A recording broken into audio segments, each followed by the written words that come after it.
दोस्तों नमस्कार, मैं अंजनी वर्मा स्वागत करती हूँ अपने यूट्यूब चैनल पर। हमारे चैनल का नाम है अंजनी वर्मा C2F। चैनल को लाइक करिए, सब्सक्राइब करिए, अच्छा लगेगा गाना तो कमेंट में ज़रूर बताएं। चिठिया पे चिठिया भेजई राजा दशरथ भी अजय जनक जी के द्वार रे ललनामा भी अजय जनक जी के द्वार रे ललनामा। चिठिया पे चिठिया भेजई राजा दशरथ भी अजय जनक जी के द्वार रे ललनामा भी अजय जनक जी के द्वार रे ललनामा। चिठिया उठई सीता बचन लागी तररा तररा ढूरया सरे ललनामा तररई तररा ढूरया सुरे ललनामा। भीतर से निकरे है राजई जनकई कहे बेटी ढूरई तोहरे आंसुरे ललनामा कहे बेटी ढूरई तुहरे आंसिरे ललनामा।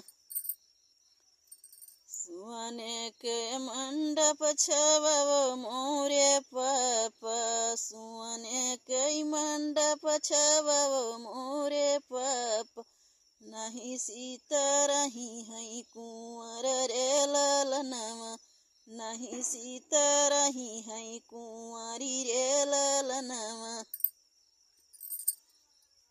सुने कई मंडप छवई बई मोरी बियटी हम तुहरा रचबई बियह रे ललनामा हम तुहरा रचबई बियह रे ललनामा। चिठिया पे चिठिया भेजई राजा जनक भी अजय दशरथ जी के द्वार रे ललनामा भी अजय दशरथ जी के द्वार रे ललनामा।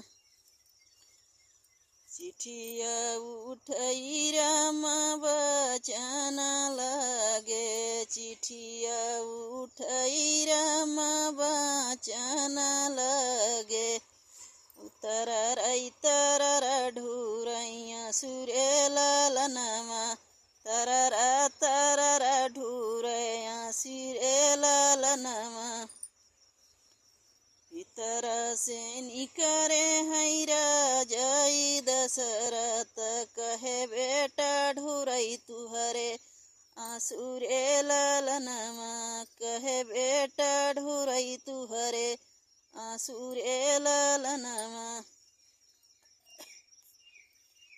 सुने महल बनवो मोरे पापा सुने महल बनवो मोरे पापा नहीं राम रही है कुंवर रे ललनामा नहीं राम रही है कुंवर रे ललनामा।